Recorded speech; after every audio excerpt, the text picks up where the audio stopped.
அப்பா எனக்கு ஸ்கூட்டி படிச்சு தாங்கப்பா. நான் பிஸியா இருக்கேன், அண்ணன் வெட்டியா இருக்கான், அவனை கூட்டிட்டு போ. பேத்த போல நிக்காத, வா வா வா. சரி போட்டு வரேன். இவர் அப்படி என்ன பிஸியா இருக்காரு? சீனி இருந்து நிட்டு இருக்காரு.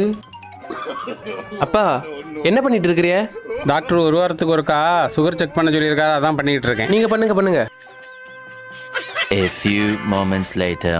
லே அண்ணா அப்படி லே. ஏய் நம்ம முழுகு சவுண்ட் போல இருக்கு. வண்டியோட தெரியுமா தெரியுமா ஏன் என்ன உனக்கு? மழை ஆச்சு? ஒழுங்கா வண்டி ஓட்ட சொல்லி தரலப்பா. ஒழுங்கா சொல்லி கொடுத்தேன், நேரா போய் விட்டுட்டாப்பா. நான் சொல்லியேன்பா, வண்டி ஓட்டும் போது இண்டிகேட்டர்னு ஏதோ ஒன்னு சொன்னான். அத இடது பக்கம் போனா இடது பக்கம் போட சொன்னான், வலது பக்கம் போனா வலது பக்கம் போட சொன்னான். கரெக்டா தான் நம்ம மழை சொல்லி தந்திருக்கான். நீங்களே என்னப்பா லூசு மாதிரி பேசுறிய? நான் இடது பக்கம் போகணும், நான் இடது பக்கம் போட்டேன். ஆனா நேரா போவும்